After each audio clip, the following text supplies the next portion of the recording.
sistema educativo como este? ¿O qué papel podría desempeñar? De ahí el título, La pedagogía del siglo XXI. Y estuve tentado de proponer las pedagogías del siglo XXI, porque no hay una, sino varias.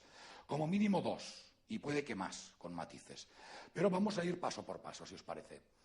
Y el primer paso es este. Vamos a intentar explicar, o vamos a intentar pasar de la fascinación por las tecnologías, o por la tecnología, que todos, en cierto modo, sentimos, o sentíamos, a la fascinación por la pedagogía, por cómo enseñar y cómo aprender. Esto es el Horizon Report, supongo que mucha gente lo conoce. El Horizon Report es un informe que hace todos los años, muchos. Horizon Report, este es el CAT-12, que es de jardín de infancia a grado 12, a curso 12 de educación en los Estados Unidos, que sería la educación obligatoria aquí. Y es un informe que todos los años nos presenta al mundo cuáles son las tecnologías que se van a poner en el candelabro, ¿vale? Y empleo la palabra de esa manera un poco burlonamente, porque cuando uno mira los Horizon Reports de hace 5 o 7 años, se da cuenta de que a veces aciertan, pero a veces no aciertan, y que hay cosas que se repiten y que no acaban de cuajar. Este año todavía no se ha publicado el del año 2013, hay un adelanto, y estas son las tecnologías que, según ellos, estarán en el candelabro, en el candelero, desde en un año o menos, de 2 a 3 años y de 4 a 5 años. Supongo que muchas de ellas las conocéis. Las siglas estas del BIOD es, en inglés, es tráete tu propio cacharro, es Bring Your Own Device. La moda de que los tablets no son de la escuela, sino que son de los niños, y los niños van con tablets, con portátiles, con móviles, con lo que sea. Y allí, en la escuela, se conecta todo. Y todo el contenido y todas las actividades funcionan con todo. Pero que los dispositivos son propiedad de uno, el tráete tu propio cacharro. Lo cual a algunas empresas les viene muy bien, el no dotar de ordenadores a padres, a niños o a empleados. Pero hay cosas como la computación en la nube, el aprendizaje móvil, el aprendizaje online, el e-learning para niños de primaria y de secundaria, lo cual es una cosa que podríamos discutir un rato. Publicación electrónica, la analítica del aprendizaje, contenido abierto, que lleva 10 años diciendo que es el año, luego resulta que no. Aprendizaje personalizado, donde mezclan cosas muy diversas. Impresoras 3D. ¿Habéis visto alguna impresora 3D? Yo he visto una y son chulas. Molan. Luego veréis una en acción.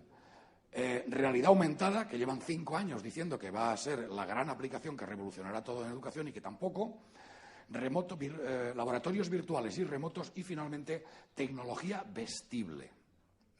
Wearable es eso, vestible. Y vosotros diréis, ¡oh, qué locura! Las gafas de Google, eso es tecnología vestible, ya, ¿vale? Muy bien. De todos modos, todos nosotros ya sabemos que educar con nuevas tecnologías no es esto. Estas son tecnologías emergentes. Lo que pasa es que guardan bastante relación con las pedagogías emergentes. Todos nosotros sabemos que para formar y para ser maestro hace falta un conjunto muy complicado, bastante complejo, digamos, de conocimientos. Esto es el modelo TEPAC, es archiconocido. Y básicamente lo que dice es, no se puede enseñar matemáticas si no sabes A, matemáticas, B, enseñar, y ahora C, nuevas tecnologías para enseñar matemáticas. El conocimiento más específico y más concreto es el que se intersecta en medio, esa figura de ahí. Ese sería el conocimiento TEPAC, tecnología, contenidos y pedagogía. Más hacia los bordes tendríamos conocimiento pedagógico puro y duro, conocimiento tecnológico puro y duro y conocimiento de contenidos puro y duro. Esos 3 círculos los podéis poner juntos, los podéis poner separados, o podéis hacer bromas como nosotros hacemos, por ejemplo, con lo que saben los profesores universitarios, que es contenidos, un círculo muy grande, saben mucho. Pedagogía, una especie de garbanzo seco aquí arriba, porque básicamente lo que hacen es lo mismo que recibieron ellos hace 30 años cuando eran alumnos, es decir, dictar apuntes, hacer exámenes e impartir la materia. Sabéis que se imparte materia, justicia y bendiciones. El Papa imparte, en fin. No, la filología tiene muchas explicaciones para las cosas. Pero lo que quería contaros es que hay bastante relación entre las características de las tecnologías emergentes y de las pedagogías emergentes. Últimamente, con la profesora Linda Castañeda, hemos estado trabajando en este tema y hemos intentado definir cuáles son las características de esas pedagogías emergentes. Y esto que voy a contaros en los próximos 10 o 15 minutos es el resultado de ese trabajo. Y lo he querido representar con una plantita que está creciendo. 5 ideas sobre pedagogías tecnologías y pedagogías emergentes.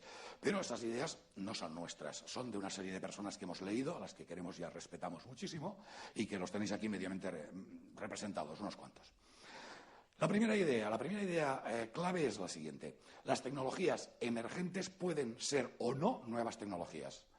Hay momentos en la historia en los que se reúnen las condiciones para que algo que se inventó hace 20 años ahora florezca. Del mismo modo, las pedagogías emergentes pueden ser o no nuevas pedagogías. De hecho, es un mix, como ahora veremos, entre diversas épocas y diversos autores. Lo que pasa es que no todo lo viejo funciona con estas nuevas tecnologías, pero sí que hay cosas antiguas, muy antiguas, de principios del siglo XX, que son fantásticas con las nuevas tecnologías. La segunda es que las tecnologías emergentes son como organismos en evolución. Están en estado de llegar a ser. No han eclosionado. Todavía no vemos el fruto, sino que intuimos rasgos en algunos sitios. Del mismo modo, las pedagogías emergentes están elaborándose en las aulas ahora mismo.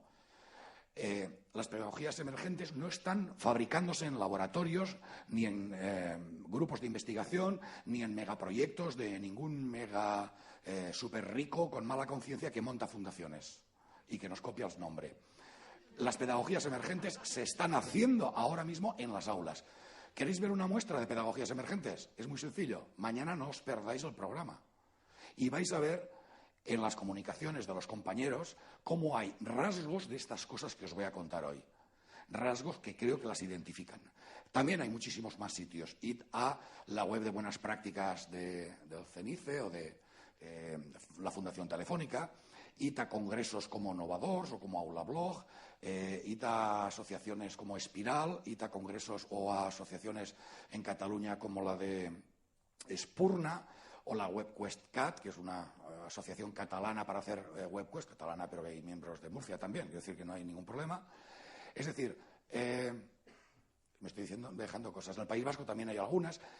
Los maestros se organizan, y esa es una de las características que luego veremos, para compartir experiencias y para innovar, para adaptar la tecnología a sus prácticas, a su contexto situado, cotidiano y concreto, y hacer cosas nuevas con ellas. Pero no me adelanto. La tercera característica es que las tecnologías emergentes atraviesan ciclos de sobreexpectación. Sobreexpectación es como la Wikipedia traduce la palabra en inglés hype, exageración. También sería una buena manera de decirlo.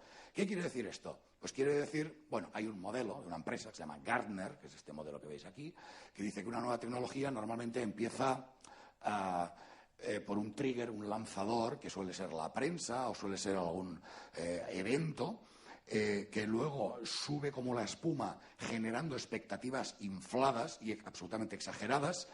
En el momento en que mucha gente lo prueba, empiezan a aparecer los problemas y viene una especie de desilusión, de caída, de abismo de la desilusión. Y que luego la cosa remonta o no, y que la tecnología, en este caso, alcanza esa especie de llanura de productividad donde digamos que se sitúa en su sitio, ni demasiado ni demasiado poco. Hay tecnologías que no, que del abismo de la desilusión desaparecen completamente. Esto o cosas parecidas ocurre también con las tecnologías. ¿Recordáis el discurso sobre las pizarras digitales?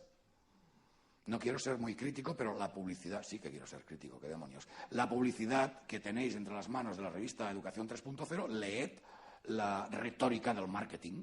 Las pizarras enseñan solas. Usted pone esto y sus alumnos estarán motivados todo el día y aprenderán de manera fácil e interactiva y bonita. Y hay una serie de buzzwords, de palabras, interactivo es uno, motivación es otra, que nos las repiten y que quiere decir más o menos que usted se compra este producto y adelgaza en 10 días. En el caso de este producto, lo que hace es enseñar solo. Tú te pones al lado, cuentas el mismo rollo que siempre y los alumnos aprenden solos, ¿vale? Ahora la buzzword, la palabra de moda es esta, MOOCs o MOOCs. A los que hablamos de la PAO, lo de MOOCs no nos gusta porque significa mocos, literalmente, pero bueno, en castellano se ha inventado coma. Son las siglas de cursos abiertos online masivos, que tenían que cambiar el mundo tal como lo conocemos.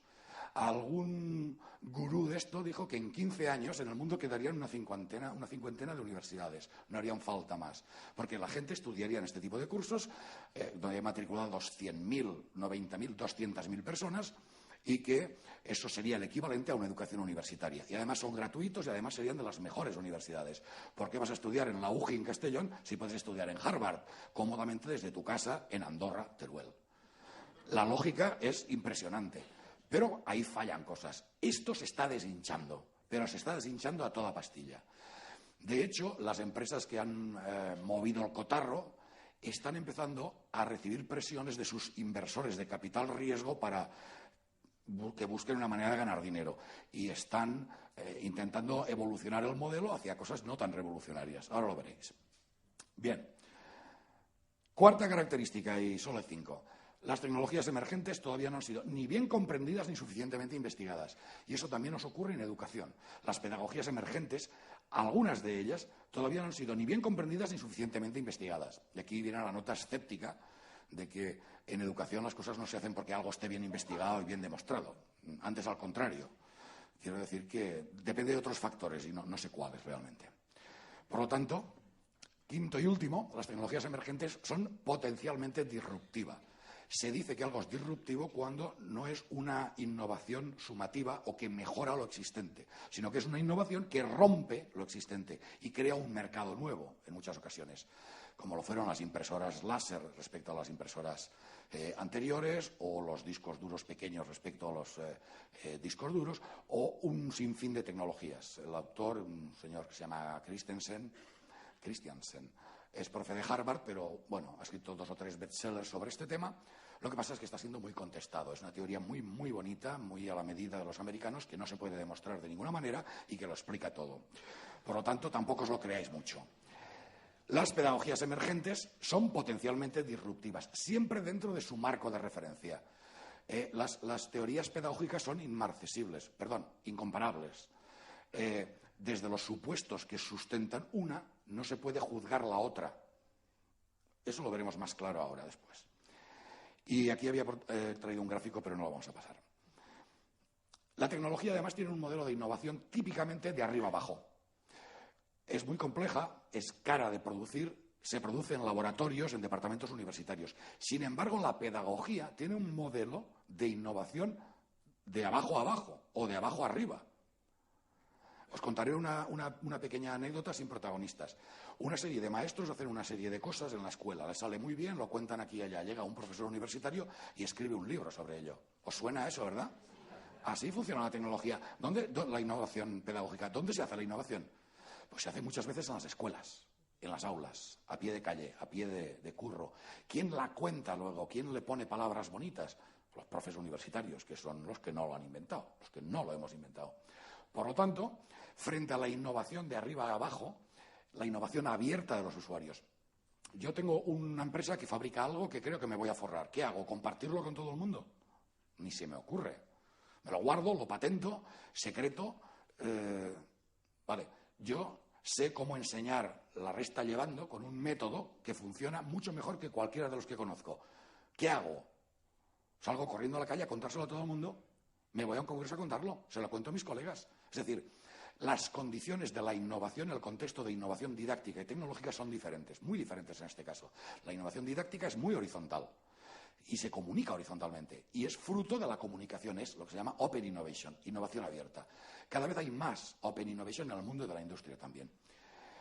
Y es que la relación entre tecnología y pedagogía es muy complicada, o es bastante complicada. He preparado un pequeño gráfico y a ver si me aclaro con él. Esto os debe sonar, ¿no? Esto es muy parecido al triángulo didáctico. Pero este tipo de análisis, que proviene de Vygotsky y que tiene su máxima expresión en Engelstrom y en algunos autores que beben de los psicólogos soviéticos, autores actuales, han propuesto este esquema para analizar la acción mediada a través de instrumentos. Y yo voy a citar a alguno francés muy interesante, Rabardel, que creo que nos puede ayudar a explicar y a entender lo que prometí al principio, cuál es el papel de la tecnología en la pedagogía del siglo XXI. Bien, imaginamos que queremos sacar un tornillo que está atascado, ¿no? Yo soy el sujeto que manejo la herramienta, que es el destornillador, y el objeto es sacar el tornillo. No penséis en objeto como cosa, sino como objetivo, como acción, de alguna manera. ¿De acuerdo? Esa es una acción mediada a través de un instrumento. Pero yo tengo que saber cosas. Por ejemplo, tengo que saber cómo coger el destornillador, cómo ponerlo y cómo girarlo. Es bastante sencillo, bastante intuitivo. Pero ¿qué ocurre cuando el instrumento es complejo y no es tan intuitivo? Ahí empiezan a complicarse las cosas. Porque además los instrumentos no son no son neutros. Este gráfico está un poco más complicado. Un instrumento en realidad es la suma de un artefacto, algo físico, material, y de un esquema de uso de ese artefacto. Pero no todo el mundo tiene los mismos esquemas de uso. Esta parte de aquí es el profesor. Aquella parte de allá son alumnos aprendiendo. Y arriba tenemos el instrumento que os dé la gana. Por ejemplo, un libro de texto tradicional de toda la vida. Este libro de texto ha sido creado por una editorial o un diseñador. Un diseñador que en la cabeza creó un artefacto, pero que en la cabeza tenía un esquema de uso. Y ese esquema de uso se plasma en su diseño. ¿De acuerdo? Es decir, está hecho para algo. Los libros de texto no sirven para quitar tornillos. No lo intentéis. Sirven para dar clase. De acuerdo con la idea que tiene de dar clase quien diseña esos libros de texto, su autor. ¿De acuerdo? Muy bien. Pero los profesores no trabajan en el contexto de diseño, trabajan en el contexto de uso de esa herramienta. Por lo tanto, sus esquemas, esa nubecita que hay ahí, no tienen por qué coincidir con el esquema del diseñador. Es más, en el contexto de uso están los alumnos. Cómo los alumnos usan los libros de texto puede que no tengan nada que ver con lo que cree el profesor que está haciendo y lo que el diseñador del libro pensó en su día. Vamos a complicarlo más. En lugar de poner un libro de texto, que es relativamente sencillo y estamos acostumbrados, poned un ordenador conectado a Internet. Esa es parte de la complejidad y de la dificultad y del, a ver, lo voy a decir claro, del fracaso en este país de la administración educativa en introducir las nuevas tecnologías en las aulas. Ha trabajado solo en algunos aspectos de ese esquema. Vamos a hacer la nube un poquito más grande. Dentro de ese esquema del profesor hay muchas cosas. Hay expectativas. Si lees las revistas estas, la expectativa es que la pizarra la enchufas y aquello va a dar clase y tú te vas a ir al bar a tomar café. A veces se ven rotas esas expectativas. Hay teorías explícitas e implícitas. Explícitas son aquellas que el profesor puede contar. Implícitas son aquellas que no puede contar, pero según las cuales obra. Y eso es fruto de su experiencia anterior. Tiene actitudes y da clases en un contexto. Está en una escuela, en un claustro. Y tiene una historia detrás. Y entre esas teorías explícitas e implícitas hay ideas sobre el conocimiento, sobre qué es el conocimiento, que son directamente pertinentes a cómo lo enseña o pretende desarrollarlo o pretende crearlo o lo transmite. Fijaos, 4 verbos que son 4 familias de teorías pedagógicas. Si alguien dice, yo es que creo que los niños, la construcción de conocimientos, ya sabes que es constructivista. Si dice, no, la construcción de conocimientos en el contexto cultural es Vygotsky. Si alguien dice, yo imparto la materia, A es universitario y B no tiene ni idea de didáctica. Es lo típico, ¿no? Cuando hablamos nos revelamos. Y cuando actuamos nos revelamos más todavía. Mis alumnos, los alumnos de magisterio, tienen un repertorio de palabras que usan en todos los exámenes. Después de la palabra aprendizaje, ¿qué va? Después de actividad, ¿qué va? Motivadora. Es decir, es como los juglares en la época clásica, cuando no había texto, o la Ilíada, la Odisea. Aquiles era el de los pies ligeros. Eso lo utilizaban los rapsodas para formar los versos iámbicos y que les salieran las sílabas. Y mientras tanto pensaban. Pues bueno, aquí es un mecanismo como parecido. Parecido quiere decir que ellos creen que el profesorado, cuando lean muchas palabras de esas, motivación, significativo, y constructivismo y desarrollo y tal, les van a aprobar. Esa es la creencia. Y funciona. Epistemológicas sobre conocimiento, ¿qué es? ¿Cómo se adquiere? ¿Cómo se valida? ¿Cómo se transmite? ¿Cómo se difunde? ¿Cómo se falsa? Creencias de tipo pedagógico, cómo se enseña y cómo se aprende, o cómo se puede ayudar a aprender. Y creencias sobre las TIC. Los psicólogos aquí hablan de autoeficacia, la imagen de uno mismo como usuario, el rollo ese de, yo es que con esto, los ordenadores, es que no puedo con ellos. Dices, estupenda excusa, vale, no, déjalo, no sigas. Sigue tu camino, no hace falta que te pongas. Eso disculpa de todo a alguien. Lo que pasa es cuando se lo oíes a una persona de 25 años, te pica todo. Pues las hay. Bien, con todo esto, si queréis, vamos a eliminar un círculo. El contexto de uso del profesor depende, el uso que hace de un instrumento, de las posibilidades que tiene el artefacto diseñado, lo que los americanos o los ingleses llaman affordances, posibilidades y limitaciones, y depende de su esquema de uso. Y ahí es donde fallamos. En la formación inicial y en la formación permanente no trabajamos los esquemas adecuados para conseguir que los profesores hagan un uso adecuado de esa tecnología. Siempre adecuado dentro de un cierto marco teórico, que es discutible. ¿Vale? Vamos a dar 2 pasos más. No, mirad, vamos a hacer una cosa. No es que me haya arrepentido, es que he visto la siguiente diapositiva que tengo aquí. Vamos a ver esos 2 vídeos, ¿os parece? Vamos a hacer un pequeño análisis, un pequeño experimento. Vamos a ver si conseguimos que se oigan. Son 2 vídeos cortos. Son publicidad. Uno es más descriptivo que otro. El otro es tramposillo, ya lo veréis. Os va a encantar, es precioso. Pero hay que saber que es publicidad. Es como las chicas esas del adelgazamiento de la tele, que ninguna necesita adelgazar. Pues esto es igual. Es una clase tan bonita, con unos alumnos tan guapos, un profesor tan atómico y un ambiente tan estupendo que dices, Dios mío, ¿dónde está que me voy, no?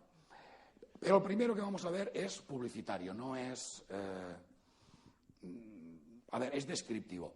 Como estaba en inglés, y yo con el inglés me pego bastante, como casi 80% de la población, he pedido un poco de ayuda y lo he subtitulado. Por lo tanto, os voy a someter a una pequeña tortura que es leer. Pero estoy dispuesto, si queréis, a pasarlo 2 veces. Son unos minutitos. Lo digo porque hay muchos detalles que luego podemos analizar juntos. ¿Os apetece verlo? Bien. Desgraciadamente, esto quizás sea el futuro de la educación.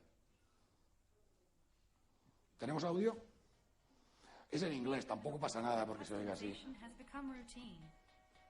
From our books, to our movies, to even our social lives. At Newton, we believe that teaching young minds ought to be the most differentiated product there is. Print textbooks deliver students the same information in the same way. But no 2 students learn in the same way. For example, Rebecca, who is bored by her homework, or Malcolm, who is struggling to grasp basic concepts. It's time to personalize the textbook. Newton is an adaptive learning platform that assesses what each student knows and how each student learns best, down to the atomic concept level. Newton tracks everything each student does and how each progresses over time, empowering teachers to design lessons customized to each individual student. With Newton, homework becomes a unique, personalized experience. When Rebecca and Malcolm log into Newton to do their homework, they see their overall progress, recent achievements, latest assignments, and which of their study partners are online. Newton constantly assesses how they learn each concept best and, accordingly, determines whether to deliver a text explanation, video clip, game, or interactive exercise. Newton can provide a short, bite-sized piece of information or a longer one, depending on how the student learns, and adjust the amount and difficulty level of practice questions. Newton knows Malcolm consistently has trouble adding equivalent fractions. Newton also knows that Malcolm's mean attention span for arithmetic concepts is very low, but that we can significantly increase it delivering concepts visually or in game format. So, Malcolm receives video material about finding fractions and shapes. He's also given an interactive game, as well as personalized hints from his teacher. Newton can even recommend a study partner who has a similar learning style, but who knows concepts Malcolm doesn't, and vice versa. Malcolm lacks confidence and struggles with retention. Newton has found he does best if he receives only easy practice questions when he first learns a concept, followed up by a higher than average number of return visits of that concept over time in increasingly difficult questions. Meanwhile, Rebecca, whose performance in geography is significantly above average, is fed higher-level material and practice problems. The challenge with Rebecca isn't teaching her the concepts, It's keeping her engaged in geography so she'll reach her potential. Both Rebecca and Malcolm can review their results and see where to focus their studies to prepare them for class the next day. When teachers log into Newton, they're provided with detailed analytical tools to assess their students' concept mastery compared to that of the rest of the class, to the region, or even compared to all students on Newton. Teachers can create personalized rewards for students to earn, or hints that pop up only for students who need them. Newton can even identify the concepts from last week that their students haven't mastered, so teachers know which concepts to spend additional time reviewing this week. Teachers know exactly what their students have mastered and how they learn best. With Newton, teachers don't have to design a one-size-fits-all curriculum, but can tailor the material to challenge each student at the appropriate level. If Malcolm is lost, Newton shows his teacher a list of his missing foundational concepts, so the teacher knows how to best help him. Newton clusters students with similar learning profiles. Then, teachers can develop unique instruction for those groups to keep them challenged. Teachers can collaborate extensively with each other on Newton. They can share hints, practice questions, or lesson plans with the wider community. Newton turns textbooks into rich media ecosystems that encourage teachers to create content around each textbook.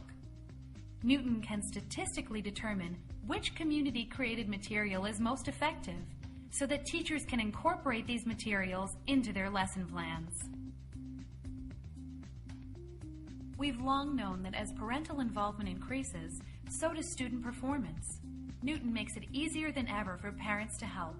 Parents can use Newton to get tips on which concepts their kids need help with, and the best way to explain them given their child's learning style. Newton can recommend activities and strategies for a parent and a child to work on together. Parents can receive automated alerts as frequently as they like that inform them when their children have completed their homework, which problems they missed, which concepts they don't understand, and how their children learn best. And they can even do it on the go. Newton is building the world's most powerful online education platform, creating for each student each day a study plan that is so personalized that no two students have the same experience. Every time a student logs off Newton, Newton compares that student's performance at a concept-by-concept level to that of every other student, past and present, whether that's hundreds or hundreds of millions.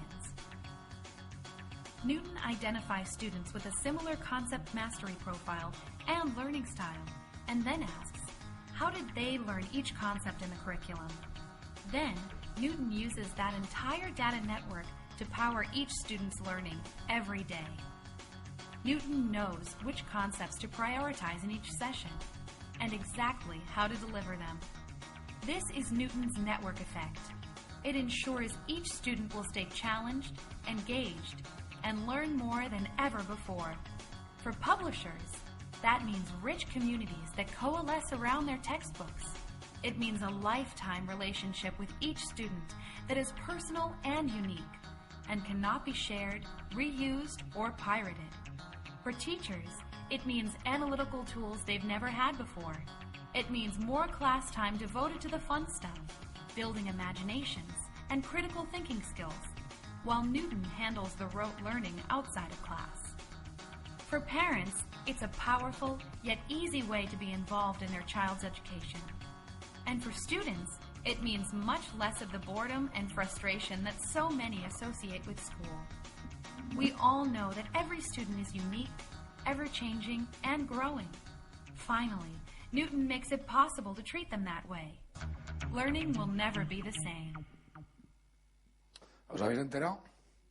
Los padres recibirán en el móvil la hora en la que han acabado los deberes y los problemas que han tenido. Y las editoriales ya no se preocupen porque no se pirateará más contenidos, porque no hay contenidos que piratear. Bien, esto no es ciencia ficción, esto es real. Newton se plantea, o se presenta como una plataforma que se ofrece no a las escuelas, sino a las editoriales para que construyan cosas libros de texto o lo que sea que se llamen encima de su plataforma. Tiene acuerdos ya con Macmillan y con Pearson, por ejemplo. Lo que pasa es que, claro, Pearson tiene un problema, desde mi punto de vista. El problema es que tiene una concepción de lo que es la enseñanza, lo que es el aprendizaje y lo que es el conocimiento, que es de finales de los 50. De hecho, la teoría que hay detrás de Pearson, aparte del aprendizaje adaptativo, se llama Mastery Learning. Y lo inventó el señor Benjamin Bloom, el de los niveles cognitivos, a finales de los 60, principios de los 70. El Mastery Learning consiste en una cosa muy sencilla de hacer. Y es... tiene varias fases. Primera fase, se presenta los contenidos de la unidad didáctica. Segundo, se hace una evaluación de tipo formativo. Y de ahí te salen dos tipos de alumnos, los que dominan y los que no dominan, los que tienen la maestría y los que no. Los que dominan les propones actividades de ampliación y los que no dominan les propones actividades de recuperación. Y esas actividades de recuperación pueden ser adaptadas por la persona, por el maestro o en este caso por el ordenador. Y al final pasan otra evaluación. Si esa evaluación ya es satisfactoria, se pasa a la unidad 2. Si no, más actividades de recuperación. Todo eso en el plazo de 1 semana o 2 semanas. Y lo que es objeto de evaluación, los que han pasado la evaluación formativa tienen actividades de ampliación, pero ya no pasan evaluación de esas actividades de ampliación. ¿De acuerdo? Eso se llama Mastery Learning y está volviendo con fuerza. Está volviendo a los MOOCs, está volviendo a este tipo de plataformas de ordenador que necesitan que las respuestas de los alumnos sean una marquita en un sitio, porque un párrafo largo no pueden valorarlo, etcétera, etcétera. El problema es que creo que se olvidan de qué es el conocimiento. Se olvidan que el conocimiento no es solamente hechos o datos. Se olvidan en muchas ocasiones de que la creatividad, las emociones y algunas otras cosas también forman parte de nuestras vidas. Y ahora, hablando de creatividad y de emociones, me gustaría enseñaros la siguiente película. Esta es la que es.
La impresora 3D en un minuto.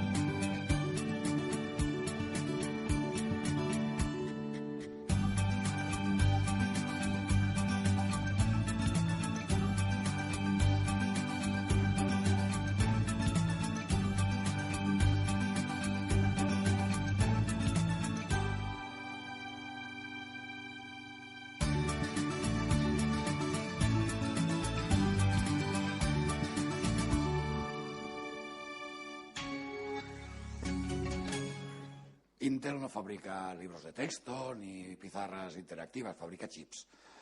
¿Habéis visto la diferencia entre una película y otra? Ah, que era bonita esta. Casualmente hemos caído en la clase que ha ganado el concurso de puentes, no en los que han perdido. Y teníamos un ingeniero delante de un puente a disposición de los alumnos en ese día, esa hora, para preguntarle cómo se caían y tal, ¿no? Y la composición étnica de la clase de Mr. Rubio era perfecta, absolutamente. Y además tenían todos y todas una edad perfecta. No tenían sexualidad, por ejemplo, eran preadolescentes y tal. Es decir, es perfecta. La peli yo la he visto unas 20 veces y cada vez que la veo cosas nuevas, detalles, ¿no? Por ejemplo, el señor Rubio explica en clase, con una pizarra alucinante que Smart creo que todavía no la fabrica.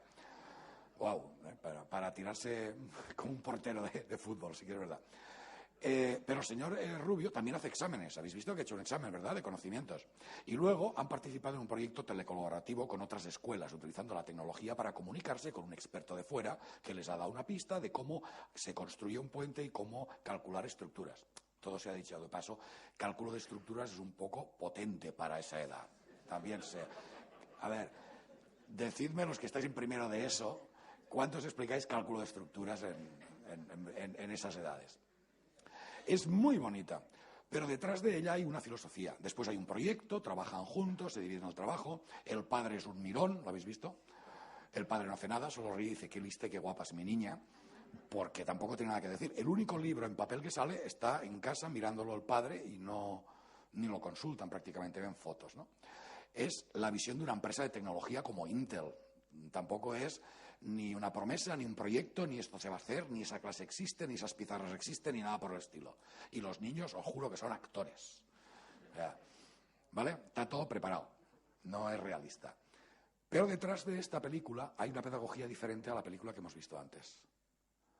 Hay una serie de supuestos sobre cómo se construye el conocimiento y cómo se debe enseñar en las escuelas completamente diferente. Aquí vemos niños trabajando juntos. En la de K. Newton nos imaginamos a niños amorrados al ordenador. Porque ayudarse unos a otros está prohibido. Se falsean los resultados de la evaluación y de los ítems y tal. En la primera hemos visto que cada tic, cada clic y cada tiempo queda registrado. Es decir, su niño tardó 20 segundos más de la media en contestar la pregunta 4 de esta prueba. En la primera queda registrado absolutamente todo. Eso se llama Big Data. Con un amigo estamos trabajando en el tema de las implicaciones de Big Data y de Learning Analytics a la educación y cómo hay alguna gente que pretende tomar decisiones sobre las personas en base a grandes cantidades de datos y de números, ¿no?, sobre nuestro comportamiento. Pero me gustaría, ya para ir finalizando, destacar algunas ideas clave que creo que son fundamentales para la